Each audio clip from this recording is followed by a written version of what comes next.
দেখুন বন্ধুরা, এই যে নদীর যে চরের যে অংশগুলো দেখেন এই পাশে ভেঙে গেছে এবং এই যে এই পাশ দিয়েও কিন্তু ভেঙে ভেঙে গেছে, মাটিগুলো একদম চাপ হয়ে ভেঙে গেছে। তো আমি একটু চরের ভেতর দিয়ে যাচ্ছি, কারণ চরের ভেতর দিয়ে বিভিন্ন ধরনের গাছপালার দৃশ্যগুলো দেখতে দেখতে যেতে অনেক ভালো লাগবে। তো এখানে বিভিন্ন ধরনের গাছ কিন্তু রোপণ করেছে আমাদের কৃষক ভাইয়েরা, কৃষক শ্রমিকেরা। তো আমি একটু গাছগুলোকে দেখে শুনে যাওয়ার চেষ্টা করতেছি, যাতে যারা গাছ রোপণ করছে তাদের ক্ষতি না হয়।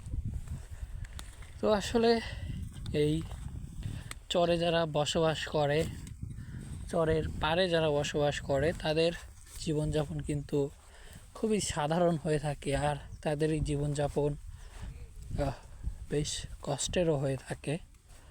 আমার খুব শখ, সেটা হচ্ছে যে এই চরের মধ্যে একদিন ক্যাম্পিং করা, তাঁবু খাটিয়ে এখানে রাত্রি যাপন করা এবং সকাল সকাল একদম সূর্য উদয় হবে যখন, সেই সূর্য উদয়টা চরের মধ্যে থেকে উপভোগ করা। জানি না এই শখটা কবে পূরণ হবে বা কখনো পূরণ হবে কি না, কারণ এই ধরনের ক্যাম্পিং করতে অনেক সাহসের প্রয়োজন হয় এবং একটু জনগণের প্রয়োজন আছে।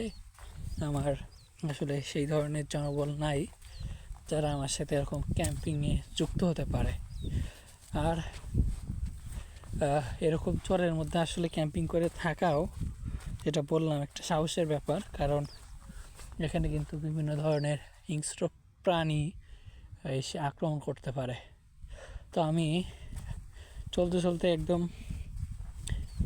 জমির বিভিন্ন অংশের মধ্যে চলে আসছি। এখান দিয়ে কিন্তু রাস্তা নেই, তো আমাকে গাছগুলো দেখে দেখে পার হতে হচ্ছে।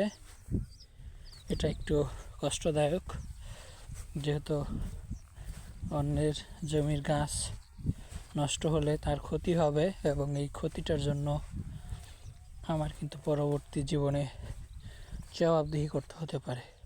তো আমি এখান থেকে ওই দিকে যাব না এদিকেই যাই?